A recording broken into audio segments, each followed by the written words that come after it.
Hola queridos amigos, me encanta estar de nuevo con ustedes aquí en el grupo de Conciencia, en el chat Conciencia. Hace mucho que no nos vemos. Yo soy Daniel Ibrahim y bueno, hoy me da mucho placer compartir con ustedes un tema fascinante que es la mente, esta espada de la creación, así la entiendo yo, esta herramienta, esta tecnología interior que tenemos para poder manifestar lo que anhelamos, manifestar lo que tenemos en el corazón y poder pues, realizar nuestros sueños. ¿Ok? Les recomiendo que para esta clase saquen una libreta porque les voy a dar una serie de herramientas para poder afinar esta tecnología, afinar esta espada de la creación, como yo le llamo a la mente humana. ¿Ok? Entonces vayan sacando dónde anotar. Y quiero comenzar esta clase con una pregunta y es, ¿dónde sientes tú que está la mente? ¿Dónde sientes que está la mente? ¿Está en el cerebro? ¿Está por ahí flotando?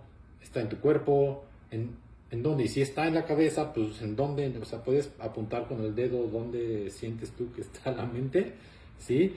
A ver, tómate un momento, si puedes, para parar esto y simplemente centrarte, un momento, relajarte, hacer unas respiraciones y preguntar hacia tu interior, hacia tu intuición, ¿dónde sientes tú que está la mente? Y te vas a sorprender con la respuesta. ¿Ok?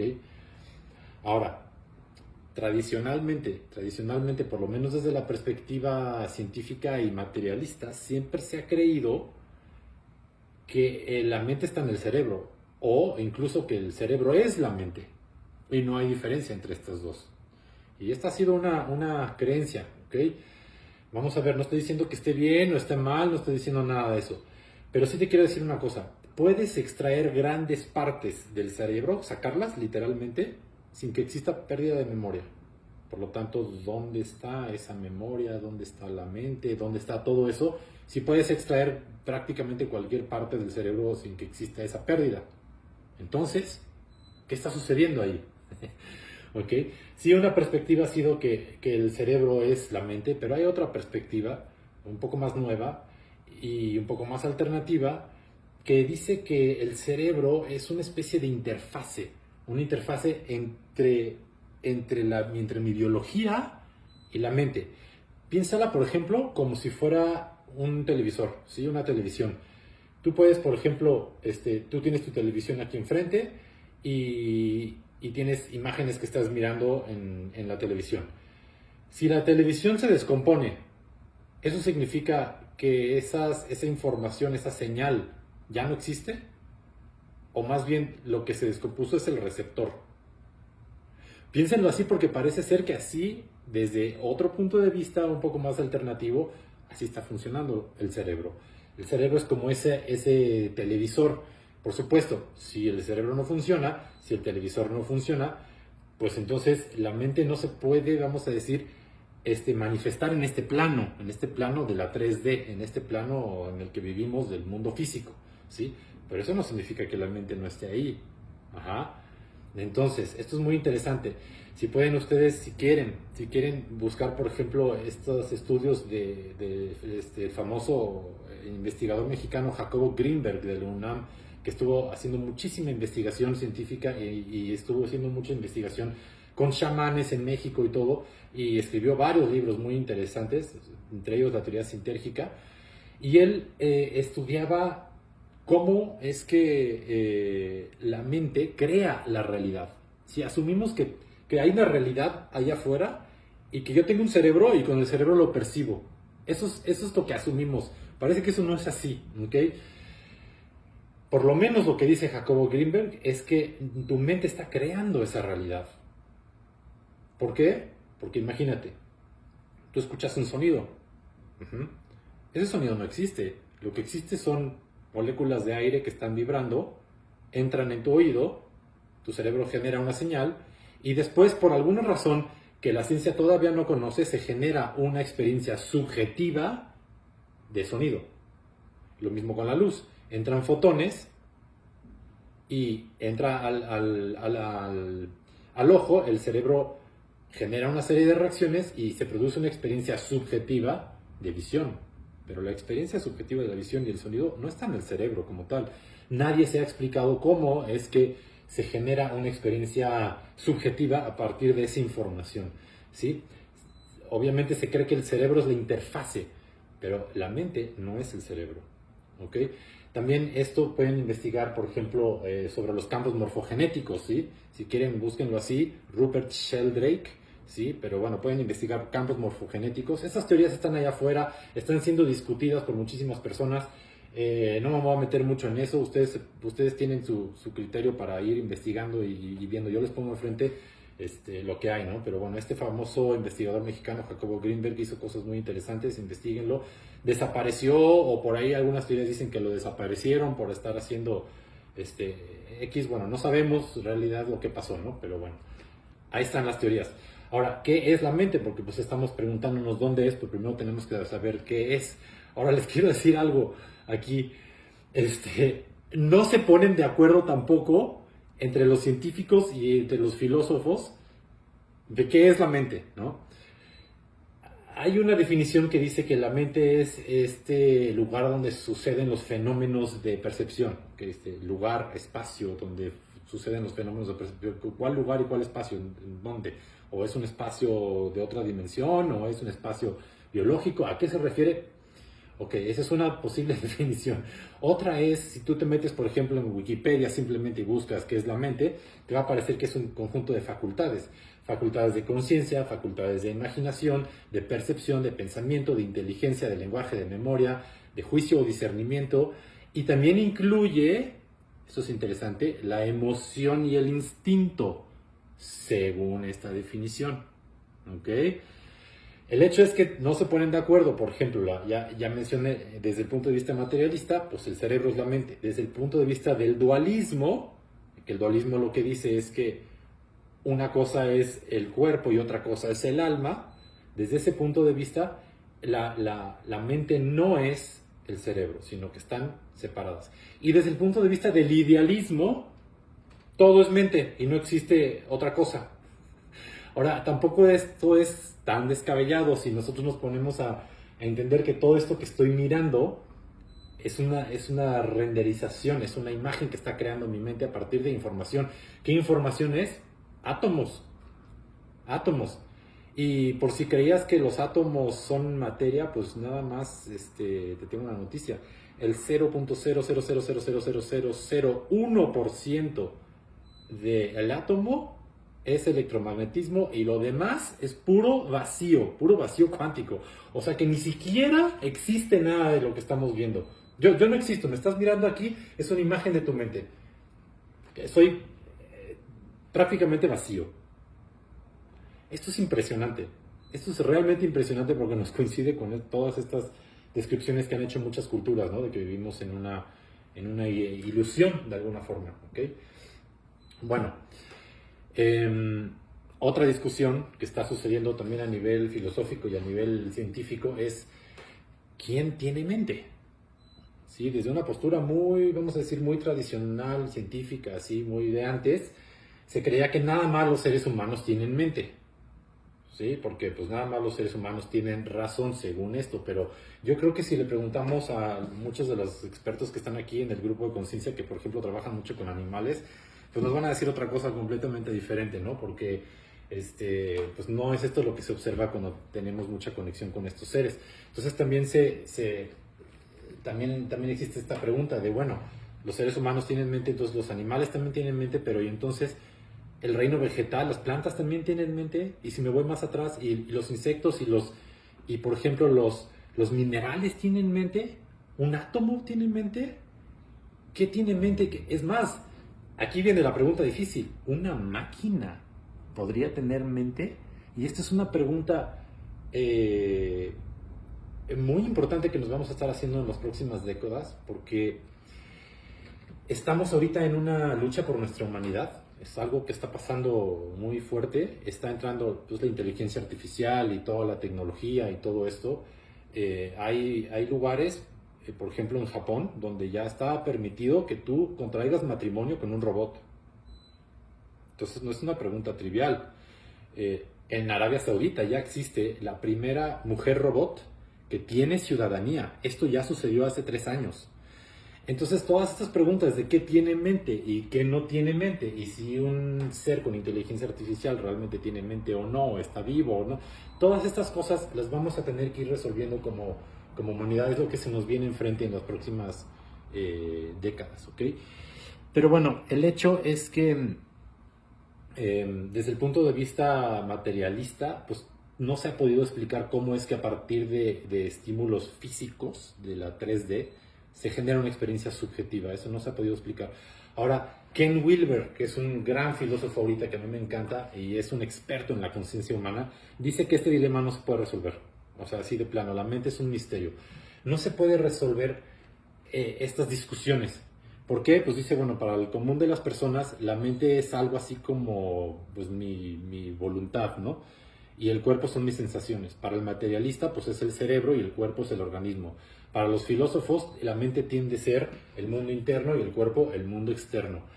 Pero bueno, finalmente él concluye en su libro de Psicología Integral, que es buenísimo, concluye que no hay forma de resolver estas discusiones y que la única manera de resolverlos es a través de un estado meditativo, la contemplación, y a través de este estado meditativo, él es un gran meditador budista, descubres que tanto la mente como el cuerpo son ambas manifestaciones del espíritu. ¿Ok? Entonces, pues bueno, esas son las discusiones que hay afuera acerca de la mente. Sigue siendo un misterio y la verdad que sea un misterio también es maravilloso. ¿Ok? Ahora, también hay otra realidad. La percepción psíquica nos está dando también ciertas claves acerca de qué es la mente o de cómo podemos entenderla. Por ejemplo, hay personas que tienen la capacidad de mirar chakras o de mirar campos del aura, ¿sí? Es más, cualquier persona lo puede desarrollar esa capacidad, ¿sí? Pero esta percepción psíquica nos muestra cosas que no son normalmente evidentes, con otro tipo de sentidos. También existe la visión remota, la visión extraocular, o por ejemplo las experiencias que le llaman de desdoblamiento, ¿sí? ¿Sí? Cuando te desdoblas del cuerpo, que parece ser que esta experiencia de desdoblarse del cuerpo en realidad no es un desdoblamiento, no es que te salgas, sino que existen, esto es un poco difícil de entender para la mente, pero parece que es una copia tuya, o vamos a decir como un doble tuyo, y tenemos muchos, y simplemente lo que sucede es que cambias tu punto de anclaje de percepción hacia otro lugar. Es decir, tu mente no está en tu cuerpo, está en muchísimos lugares y simplemente tu foco de percepción desde donde percibes cambió de estar en tu cuerpo a estar en otro lugar. Esto es una de las explicaciones de ese desdoblamiento. Entonces, bueno, finalmente, la mente, ¿qué es la mente? Es un misterio, pero tal parece ser que es algo así como, vamos a decir, una singularidad, un punto de conciencia en un mar de conciencia y de energía.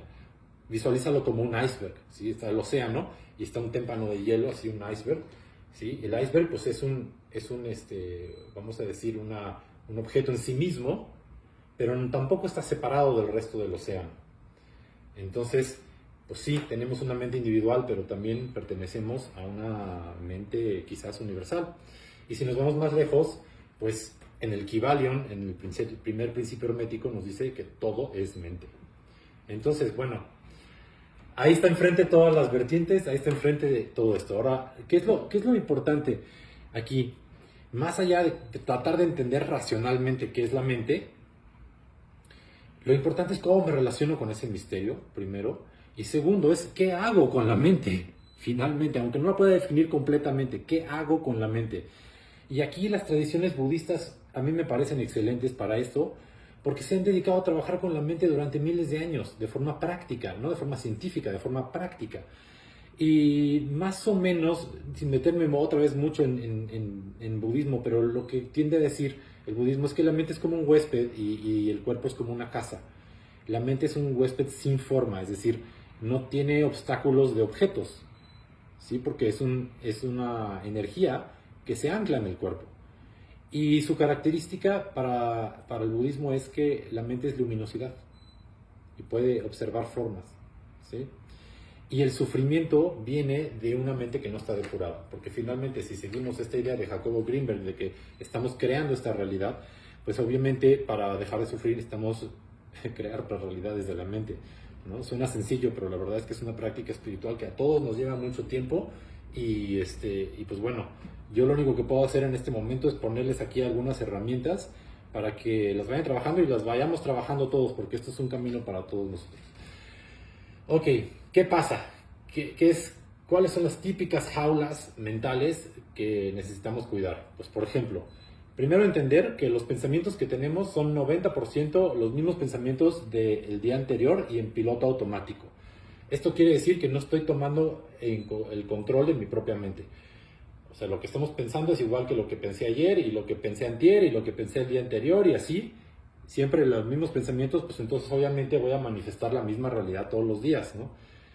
Y se va a ir anclando esos canales neurológicos y esa biología se va a ir configurando a partir de esos pensamientos y los va a ir retroalimentando y voy a ir generando todo el tiempo como un loop la misma realidad. Entonces, para crear una realidad nueva necesito romper eso, ir más allá de mi cuerpo, ir más allá del tiempo, ir más allá de todo lo que observo, no confundir lo que yo observo con la realidad con la realidad inminente, saber que tengo el poder de cambiarlo. Ese es el primer acto de fe.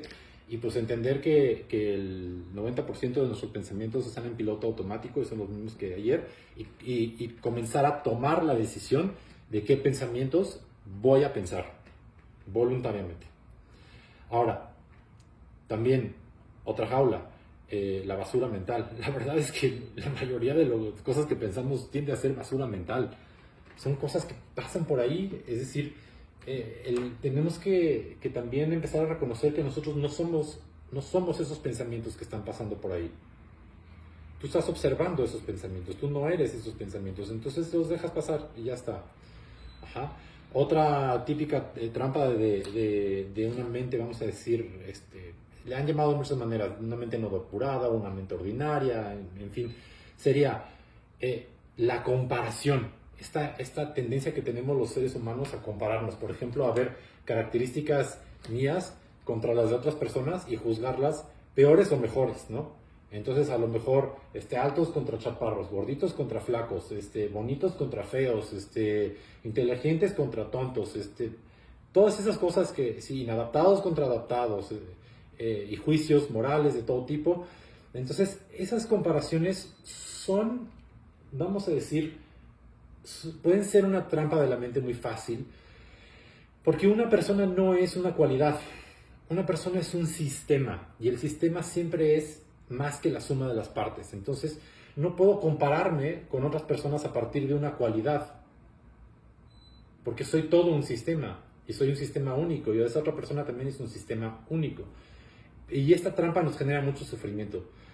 Otra trampa es confundir nuestros sentimientos con la realidad, ¿sí? Como ven. Y aquí me quiero detener un poquito porque muchas veces nos dicen, y lo van a escuchar en muchas terapias y en muchos lugares, que necesitas empezar a confiar en lo que sientes, ¿sí? A valorar y confiar lo que sientes. Entonces, ¿cómo es que voy a confiar en lo que siento si ahorita tú, Dani, me estás diciendo que los sentimientos no son la realidad?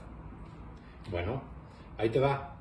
Los sentimientos son un reflejo, un indicador perfecto de tu estado frecuencial. Eso sí, son como, por ejemplo, en tu coche tienes el medidor, ¿no? Tienes, por ejemplo, el gas, la gasolina, todo, y puedes ver cuánto tienes. Bueno, así es como es un sentimiento. Te está indicando qué nivel de frecuencia tienes. Entonces, por ejemplo, si estás triste, pues tienes una más baja frecuencia. Si estás en impotencia, tienes la más baja. Si estás en alegría, tienes más alta. Si estás en amor, estás más alto. Entonces, es un indicador perfecto de tu estado frecuencial. Sin embargo, aquello que te causó, por ejemplo, que bajaras esa frecuencia y tuvieras esos sentimientos negativos, no necesariamente viene de algo externo. Puede venir de un choro mental o de una interpretación de la realidad. En ese sentido, los sentimientos no son un indicador de la realidad externa, son un indicador de mi realidad interna. ¿Ok? ¿Qué más? Otras trampas de la mente, clásico, los cuentos chinos, ¿ok? Así le voy a llamar, los cuentos chinos. Toda la historia de vida que me cuento, de mis heridas y de cómo me lastimaron y de la pobre situación en la que estoy y todo eso, ¿ok? Esa historia, esa narrativa nos hace daño. Ahora, con eso no estoy diciendo, ojo, que si realmente te pasó algo muy fuerte, no estoy diciendo que no te pasó y todo es tu interpretación. No me voy a meter en eso porque pues también hay que ser compasivos, ¿sí? Solo que sí hay una parte de la realidad que tú interpretas.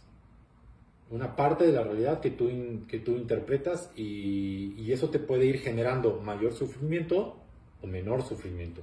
¿Sí? El dolor es un mecanismo natural porque es una forma de avisarnos cuando están transgrediendo un límite, pero el sufrimiento ya es ese choro, ese cuento chino que te cuentas todo el tiempo reiterativamente acerca de algo e incluso le metes más y le inventas y todo eso.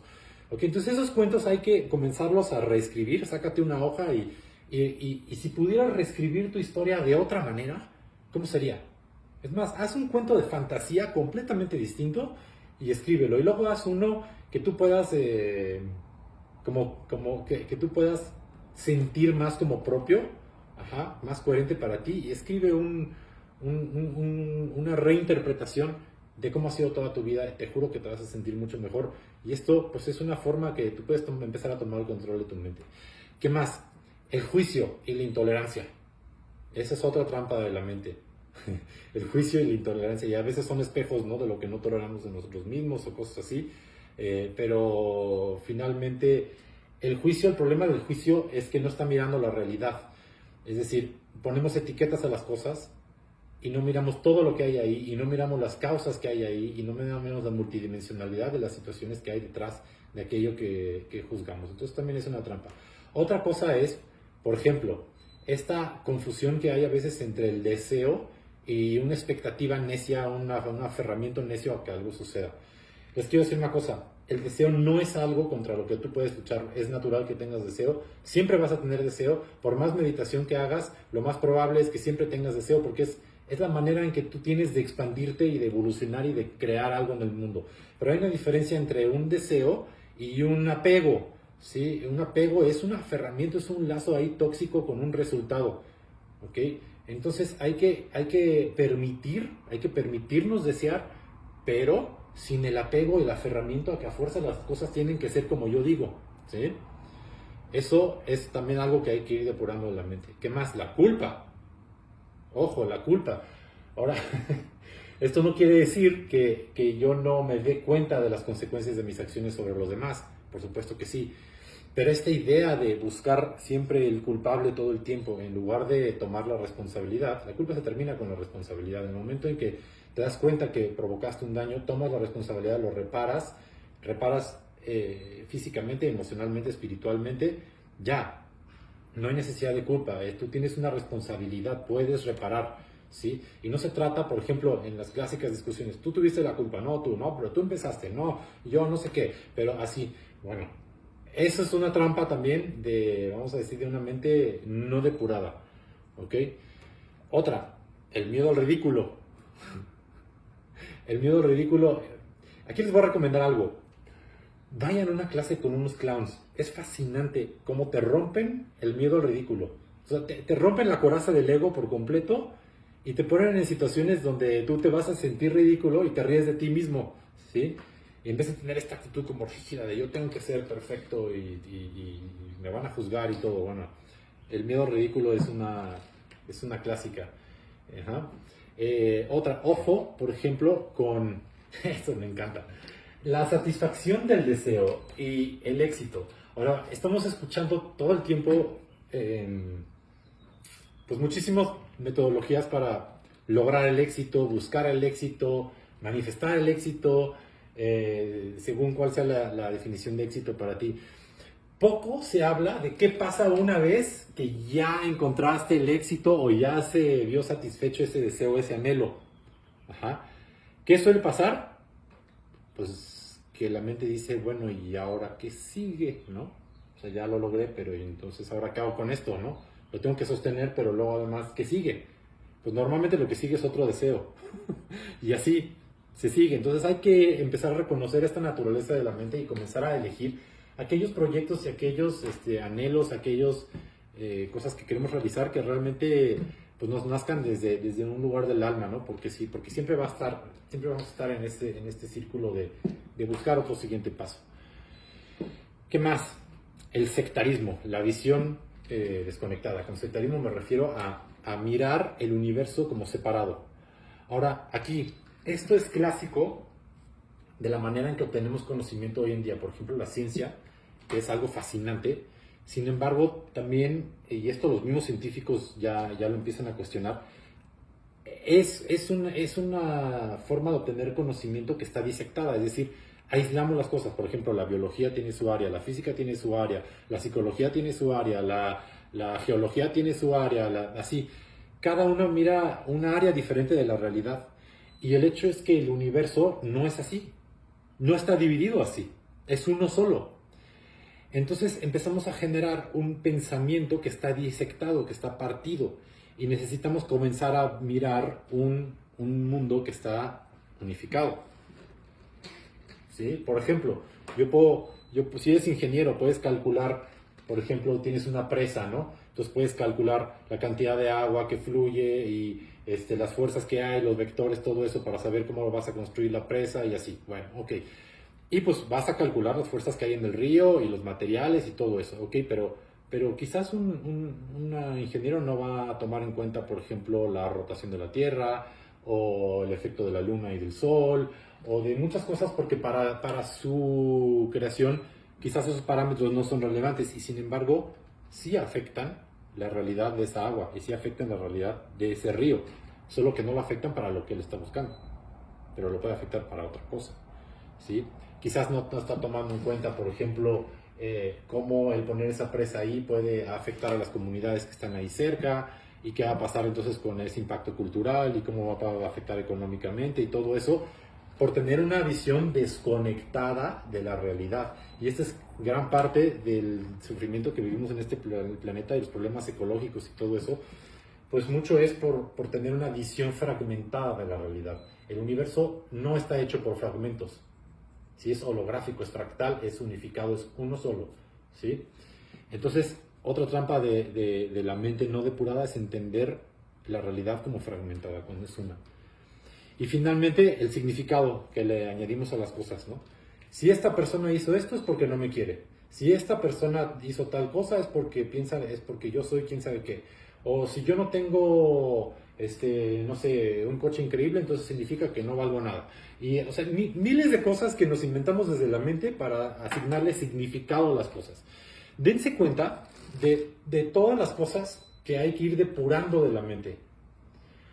¿Ok? Porque finalmente la mente es esta espada de la creación, es con lo que manifestamos. Entonces imagínate que tienes todos estos sistemas de creencia, todos estos mecanismos. Va a ser un poco complicado que realmente empecemos a manifestar lo que anhelamos y tenemos, vamos a decir, estos choques mentales. ¿La mente es tu amiga o es tu enemiga? O sea, honestamente, ¿tu mente lo ves como un aliado o para ti estás en enemistad con tu mente? Sí, esta es una muy buena pregunta. Y ahora, ¿qué podemos hacer para reprogramar esto? Les voy a dar algunas herramientas, no son todas las que hay, obviamente, sí, ustedes pueden hacer su investigación, pero ahí les va. Una de las cosas maravillosas que pueden hacer es la observación a través de la meditación. Una meditación simple donde te concentras nada más en tu respiración y ya.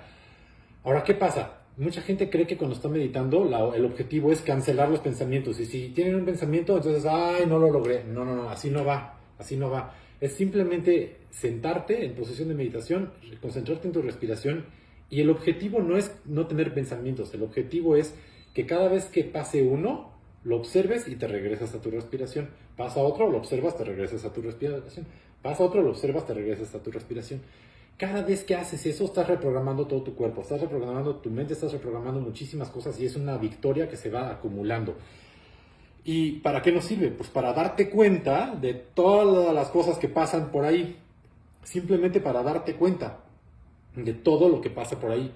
Porque la mayoría de los pensamientos que tenemos son inconscientes. Entonces con eso nos hacemos conscientes. Y esta práctica lo maravilloso es que lo puedes seguir haciendo durante el día. Estás caminando, yendo al trabajo, a visitar a alguien, lo que sea. Y estás empezando a pensar un montón de cosas, pensamientos basura. Pues los observas y te regresas a lo que estás. Dices, ya llegó este pensamiento basura, te regresas a donde estás. Y esto lo puedes hacer todo el tiempo, hasta que la mente se va entrenando a mantenerse en lo que estás buscando. ¿Ok? ¿Qué otra práctica? El silencio. El silencio es uno de los bálsamos más increíbles, más hermosos que puede haber en el mundo. Les recomiendo que vayan a un retiro vipassana o algo así. Hay muchas técnicas para ir generando silencio mental, pero realmente se regenera neurológicamente el cerebro. Pasan muchísimas cosas con el silencio. Necesitamos momentos diarios de silencio. O sea, vamos a decir, esta vida de hamaca, ¿no? Que tienen en algunos pueblos o algunas personas es súper sano. Y con eso no estoy diciendo que no trabajes, sino que te des tu tiempo, para literalmente quedarte sin hacer nada, mirando por la ventana. Aquí, por ejemplo, tengo la vista a los volcanes, es hermoso. Me puedo sentar en una silla y simplemente veo y ya está. No hacer nada no significa que estoy en redes sociales, ¿eh? Significa apago el celular y estoy sin hacer nada, nada más mirando o así, ¿ok? Eso es importantísimo. Si te puedes dar un día a la semana completo para hacer eso, o una hora cada día, o no sé el tiempo que tú decidas, pero es muy importante ese silencio. El silencio es una gran protección. Es una gran protección. ¿Qué más puedes hacer? Cambiar de foco de atención, ¿sí? Por ejemplo, a través de la voluntad puedes decidir en qué pones atención y en qué no pones atención. A veces necesitas una nueva información, cuando ya estás en embotamiento mental, salir, ver una amistad, irte de vacaciones, cualquier cosa que te cambie, la información te va a hacer que cambie ese estado mental. ¿Qué más puedes hacer? Ahí te va una técnica maravillosa que te va a dar una paz mental increíble. Y es, antes de irte a dormir, repasa todo el día, todo lo que viviste, repásalo. Del momento que te vas a dormir hacia atrás, ve repasando todo. Y todas aquellas cosas que no están en coherencia para ti, todas aquellas cosas que, vamos a decir, negativas que sucedieron, mentalmente saca una goma y las borras. Esto no pasó, esto no pasó, esto no pasó, esto no pasó. Borras toda esa información y te vas a dormir poniendo una intención de qué vas a soñar esa noche. No sabes la paz mental que te va a dar hacer eso. No se vayan a dormir con esas emociones así, todas ansiosas, ¿ok? Por favor, porque entonces en el campo onírico también te empiezas a estresar y genera un montón de desórdenes. Entonces usa esa gomita, es el truco de la gomita. ¿Qué más? La mente es como un niño juguetón. Entonces, en lugar de juzgar la mente y verla como malo y así, que muchas personas hacen eso, no, la mente es como un niño juguetón. ¿Qué pasa con un niño? Pues le das un juguete y se entretiene con eso. Entonces, si la mente está ahí pensando un montón de cosas que tú no quieres, pues dale su plastilina, pues dale algo interesante que jugar, un cubo de Rubik, un juego de mesa, un jueguito que te puedes inventar de percepción, algo así. Los mantras por eso son maravillosos, porque anclan la mente en una sola cosa, ¿sí? Que estás ahí repitiendo todo el tiempo y que hay todo un poder e intención detrás de ese mantra. ¿Qué más puedes hacer? Reencuadrar las situaciones, todas las interpretaciones de lo que me pasó, de lo que me dijeron, de lo que significa, reescríbelo. Tienes infinitas posibilidades y esta es una de las características de la luminosidad que habla el budismo. Infinitas posibilidades. El mundo no es blanco, negro, bueno y malo, bonito, feo, me gusta, no me gusta. Así no es el universo. Eso son trampas mentales. Hay miles de escalas de grises y miles de colores en toda situación y miles de posibilidades y miles de decisiones, ¿sí? Es como, les voy a decir un caso, ¿no? De una chica que no sé, que sufría mucha violencia en su casa, con su familia y todo eso. Y me decían, bueno, ayúdala. Y yo pregunté, pues, ¿por qué no se va? Y me dijeron, pues es que no se puede ir porque no tiene trabajo. ¿Y por qué no tiene trabajo? Pues es que no le dan trabajo. ¿Y por qué no le dan trabajo? Pues es que no hay trabajo. Ah, bueno. Ok, no, pues entonces, ¿qué quieres que haga, no? O sea, es decir, dense cuenta cómo hay una jaula mental en ese tipo de situación. Y con esto no quiero decir que la tenga fácil, ¿eh? Por supuesto que no. Solo que hay infinitas posibilidades. Y simplemente se cerraron a que no hay ninguna. La mente va a crear la realidad. Entonces, si tú observas, tratas de buscar esas infinitas posibilidades, se va a empezar a revelar una estrategia. Pero hay que ser ingeniosos y creativos. Ese ingenio es parte de esa mente iluminada. Entonces, muchas veces el sistema de creencias, los juicios, todo eso interfieren para que no observe todas las opciones que tengo ahí o no se me ocurran. Pero si realmente puedo sostener este estado de inspiración, este estado de gracia, este estado de creatividad, voy a poder encontrar a través de mi ingenio cómo navegar hacia lo que estoy buscando. ¿sí? Y otra cosa es cuidar el diálogo interno, cuidar cómo me hablo a mí mismo. Las palabras como nunca, siempre, no, y los juicios hacia uno mismo, esas cosas están mermando todo el tiempo. Entonces, cuidar muchísimo el lenguaje. Aquí les voy a dar una recomendación, y es que cuando estén pensando en cualquier cosa, en lugar de usar palabras, usen geometrías y luces, sonidos. Si te va a sonar extraño, pero imagínate que pudieras tener un lenguaje que en lugar de usar palabras, usaras geometrías. Entonces desde aquí estás pensando, pero en geometría. Inténtalo. No quieras que te lo explique más que eso. Inténtalo, vas a ver cómo se ordena todo tu mente de forma increíble. Por último, puedes, por ejemplo, estudiar toda esta relación que hay entre la glándula pineal y el corazón. Es fascinante esta unión del cerebro con el corazón para entrar en ese estado de coherencia y de paz interior. Es el secreto para muchas cosas, está resultando serlo. Y pues la glándula pineal es una gran herramienta en la activación de lo que le llaman la mente iluminada, que no es más que nuestro estado natural de la mente, sin juicios, sin velos, sin todas estas trampas. Entonces, pues bueno, gracias por estar aquí en esta clase. Acuérdate que la mente es nuestra espada de la creación, es nuestra espada de manifestación. Es una gran tecnología, no es algo con lo que te tengas que pelear, es algo que necesitas que empiece a ser tu